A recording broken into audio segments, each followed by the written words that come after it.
Hello students, मैं आपकी SST की टीचर आदर्श शिक्षा निकेतन हाई स्कूल से। बच्चों, आज हम आपकी एसएसटी में हिस्ट्री का चैप्टर 7 पढ़ेंगे। ठीक है, इसका नाम है नए प्रश्न नए विचार। ठीक है, तो इसमें बच्चों आपको पता है कि हिस्ट्री में जैसा कि हर चैप्टर एक स्टोरी से यानी कहानी से शुरू होता है। ठीक है, तो इसमें क्या है, अनघा निकली सैर पर। अनघा आज पहली बार अपने विद्यालय की ओर सैर पर जा रही थी। इसके लिए उसने देर रात पुणे, जो कि कहाँ पर है, महाराष्ट्र में, से वाराणसी कहाँ पर है, यूपी की ट्रेन पकड़ी। स्टेशन पर अनघा को छोड़ने आई उसकी माँ ने अध्यापिका से कहा, बच्चों को बुद्ध के बारे में बताने के साथ साथ उन्हें सारनाथ दिखाने भी ले जाइए। तो कहाँ जा रही थी अनघा घूमने, मतलब बुद्ध के बारे में जानकारी एकत्र करने और सारनाथ घूमने। ठीक है, तो बुद्ध की कहानी देखो। बौद्ध धर्म के संस्थापक सिद्धार्थ थे, जिन्हें गौतम के नाम से भी जाना जाता है। तो कौन थे, भगवान जो बुद्ध थे यानी गौतम बुद्ध जो थे वो बौद्ध धर्म के संस्थापक थे। ठीक है, जिनका क्या नाम था, सिद्धार्थ।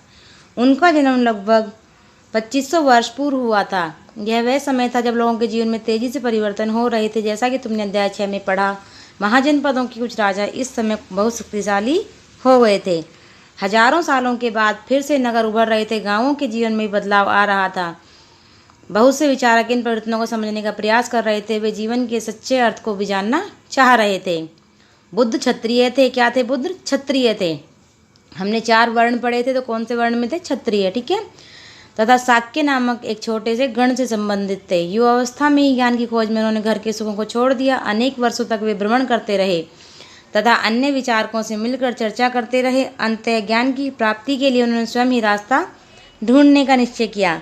इसके लिए उन्होंने बोध गया कहाँ पर है, बिहार में, एक पीपल के नीचे कई दिनों तक तपस्या की। उन्होंने ज्ञान की प्राप्ति के लिए क्या किया, बोध गया में, बिहार में एक जगह है बोध गया, वहाँ पे एक पीपल के पेड़ के नीचे कई दिनों तक तपस्या की। अंततः उन्हें ज्ञान प्राप्त हुआ। इसके बाद वे बुद्ध के रूप में जाने गए। यहाँ से वे वाराणसी के निकट स्थित सारनाथ गए, जहाँ उन्होंने पहली बार उपदेश दिया। तो उन्होंने पहली बार अपना उपदेश कहाँ पर दिया, वाराणसी में। ठीक है, वाराणसी के निकट जो सारनाथ एक जगह है वहाँ पर। ठीक है, कुशीनारा में मृत्यु से पहले का शेष जीवन उन्होंने पैदल ही एक स्थान से दूसरे स्थान की यात्रा करने और लोगों को शिक्षा देने में व्यतीत किया। बुद्ध ने शिक्षा दी कि यह जीवन कष्टों और दुखों से भरा हुआ है और ऐसा हमारी इच्छाओं और लालसाओं, जो हमेशा पूरी नहीं हो सकती, के कारण होता है। जीवन कष्टों से किस लिए भरा होता है, इच्छा और लालसा के कारण। ठीक है, कभी कभी हम जो चाहते हैं प्राप्त कर लेने के बाद भी संतुष्ट नहीं होते हैं, एक और अधिक अथवा अन्य वस्तुओं को पाने की इच्छा करते हैं। बुद्ध ने इस लिप्सा को तन्हा या तृष्णा कहा है। ठीक है, क्या कहा है, इस इच्छा को उन्होंने अधिक पाने की, लालसा जो होती है कि मैं और मिल जाए, मुझे और मिल जाए, वो मिल जाता है फिर सोचते हैं और मिल जाए, तो इसे क्या कहा है, इन्होंने तृष्णा कहा है। बुद्ध ने शिक्षा दी कि आत्म संयम अपनाकर हम ऐसी लालसा से मुक्ति पा सकते हैं, यानी कि अपनी आत्मा पे कंट्रोल करें कि नहीं, हमें जो मिल गया हम उसी में खुश हैं, तो हम क्या कर सकते हैं, ऐसी लालसा से मुक्ति पा सकते हैं। उन्होंने लोगों को दयालु होने तथा मनुष्यों के साथ साथ जानवरों के जीवन का भी आदर करने की शिक्षा दी। वे मानते थे कि हमारे कर्मों के कारण, कर्मों के परिणाम चाहे वे अच्छे हों या बुरे, हमारे वर्तमान जीवन के साथ साथ बाद के जीवन को प्रभावित करते हैं। बुद्ध ने अपनी शिक्षा सामान्य लोगों की प्राकृत भाषा में दी। सामान्य लोगों को कौन सी भाषा में दी बुद्ध ने अपनी शिक्षा, प्राकृत भाषा में। इससे सामान्य लोग भी उनके संदेश को समझ सके।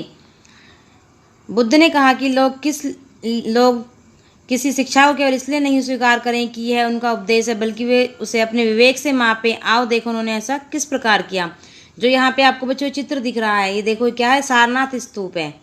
ठीक है, इस इमारत को स्तूप के नाम से जाना जाता है। यहीं पर बुद्ध ने अपना सर्वप्रथम उपदेश दिया था। इसी घटना की स्मृति में यहाँ स्तूप का निर्माण किया गया।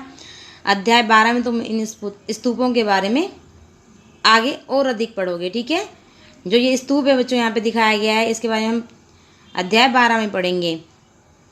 इसके बाद आपका आता है किसागोतकी की कहानी।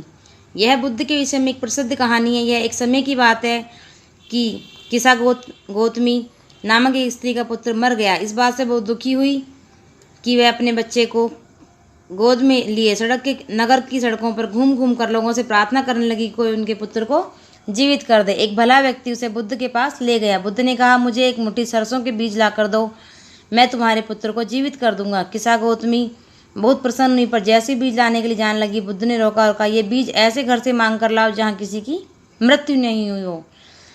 किस्सा गौतमी एक दरवाजे से दूसरे दरवाजे तक गई, लेकिन वह जहाँ भी गई उसने पाया कि हर घर में किसी न किसी के पिता, माता, बहन, भाई, पति, पत्नी, बच्चे, चाचा, चाची, दादा, दादी की मृत्यु हुई थी। बुद्ध दुखी माँ को क्या शिक्षा देने का प्रयास कर रहे थे? तो बुद्ध जो थे दुखी माँ को ये शिक्षा देने का प्रयास कर रहे थे बच्चों कि आत्मा जो है वो अमर है और हमारा ये शरीर जो है वो नश्वर है और एक न एक दिन हर प्राणी को मरना है, यानी जो पृथ्वी पर आ गया है उसे एक न एक दिन निश्चित ही जाना भी है। ठीक है। उसके बाद आपका आता है उपनिषद। जिस समय बुद्ध उपदेश दे रहे थे उसी समय या उससे भी थोड़ा पहले दूसरे अन्य चिंतक भी कठिन प्रश्नों का उत्तर ढूंढने का प्रयास कर रहे थे। उनमें से कुछ मृत्यु के बाद के जीवन के बारे में जानना चाहते थे, जबकि अन्य यज्ञों की उपयोगिता के बारे में जानने को उत्सुक थे।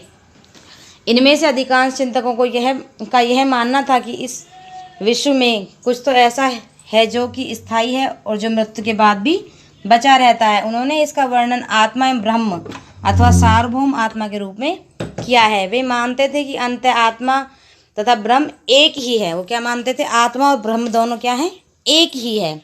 ऐसे कई विचारों का संकल्प उपनिषदों में हुआ है। उपनिषद उत्तर वैदिक ग्रंथों का हिस्सा थे। उपनिषद का शाब्दिक अर्थ है गुरु के समीप बैठना। क्या अर्थ है उपनिषद का? गुरु के समीप बैठना। इन ग्रंथों में अध्यापकों और विद्यार्थियों के बीच बातचीत का संकलन किया गया है। प्राय ये विचार सामान्य वार्तालाप के रूप में प्रस्तुत किए गए हैं। इसके बाद है बुद्धिमान भिखारी। यह वार्तालाप छांदोग्य उपनिषद नामक प्रसिद्ध उपनिषद की एक कहानी पर आधारित है। शौनक व अभी प्रतारण नामक दो ऋषि सार्वभौम आत्मा की उपासना करते थे। एक बार जो ही वे भोजन करने के लिए बैठे, एक भिखारी आया और भोजन मांगने लगा। शौनक ने कहा, हम तुम्हें कुछ नहीं दे सकते। भिखारी ने पूछा, विद्वजन आप किसकी उपासना करते हैं? अभी प्रतारण ने उत्तर दिया, सार्वभौम आत्मा की। ओहो, इसका मतलब आप यह जानते हैं कि यह सार्वभौम आत्मा संपूर्ण विश्व में विद्यमान है। ऋषियों ने कहा, हाँ हाँ, हम ये जानते हैं। भिखारी ने फिर पूछा, अगर ये सार्वभौम आत्मा संपूर्ण विश्व में विद्यमान है तो ये मेरे अंदर भी विद्यमान है। मैं कौन हूँ? मैं इस विश्व का एक भाग ही तो हूँ।